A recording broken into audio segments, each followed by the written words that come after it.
Welcome back to the Red Zone. We wrap things up with North Central College Sports Information Director, Clark Teuscher. Clark, thanks for checking in. Glad to be here. So, as to nobody's surprise, the men's cross country team comes away with their unprecedented 39th straight CCIW title on Saturday. It was a fairly comfortable margin of victory. They did have a couple of guys who have been in the top 7 during the year that were held out.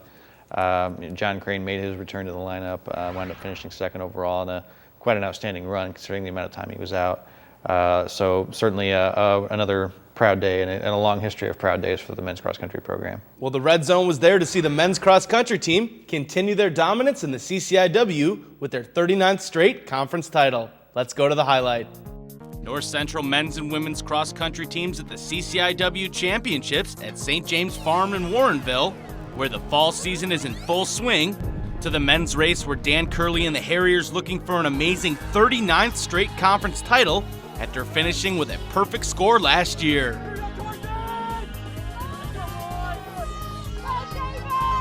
Cardinals doing what they do best in the first mile, and that's running as a pack, as Curley, John Crane, and Yannick Moscoti lead the way. Then as legendary head coach Al Carius looks on, the same 3 Cardinals are in front, with Roger Klein, Troy Kelleher, David Weber, and Mitchell Gilbert closing in. At the finish, it's Curley, Crane, and Moscoti going 1, 2, 3, as Curley takes the crown with a time of 24 minutes, 33 seconds.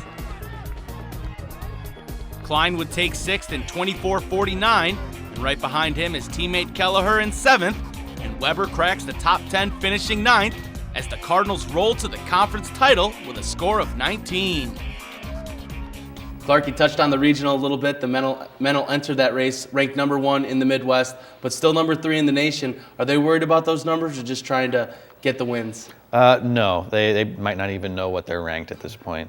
Really the focus for them is performance. That's where Alan and Frank and the coaches really try to keep their minds focused at and just on their training and getting ready to be number 1 after the race rather than before it. And on the other side, the women not able to make it 4 in a row as they fall at CCIWs, but still a solid 4th place finish for the team. It's a young team. A lot of new faces and a lot of people they're trying to bring along slowly in terms of their making sure that they have the long-term development that they're going for. So a lot of that team's going to come back and have a chance to mature through the indoor and outdoor track and field season. So we'll see what they're able to accomplish next year at this time. Hopefully it'll be fun to watch them grow as a team. And one team that also had another disappointing game this week, unfortunately, was the women's volleyball team, as they're unable to qualify for the CCIW tournament, losing a playing game to Wheaton. Yeah, another young team that unfortunately had an off night at a bad time. Ironically, this is the last year for the play-in round of the tournament. Next year, they just go straight into the Final Four. Mm-hmm. So, certainly a poor timing for a subpar performance, but doesn't make it a bad year. They still had a very successful season with a group of young players. Well, still a successful season for that program, and one season's program isn't done yet. The women's soccer team, I don't want to say miraculously, but some people were surprised they were able to qualify for the CCIW tournament the first time in program history, but they didn't do it with a win. They did it with a tie. And that one had some nervous moments as well when you're in a scoreless tie in overtime and the other team has a penalty kick coming up. Certainly not looking good in terms of your odds of making it out, but they were able to stop the penalty kick, preserve a scoreless tie. They're going to go back over to Augustana for a quarterfinal match on Wednesday.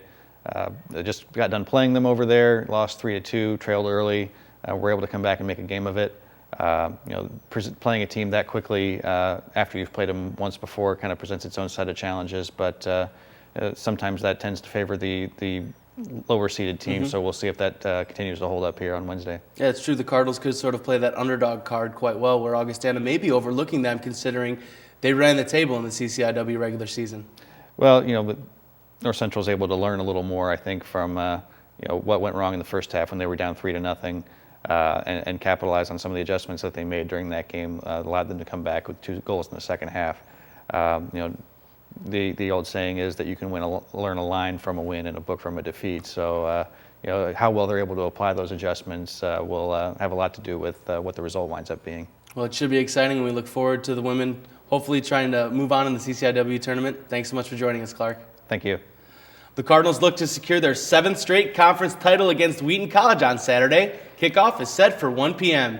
If you can't make it to Ben and Eddie Worley Stadium, you can catch all the action right here on Channel 17 in Naperville or streaming live on nctv17.com. I'm Mark Dahlquist. We'll see you next week on The Red Zone.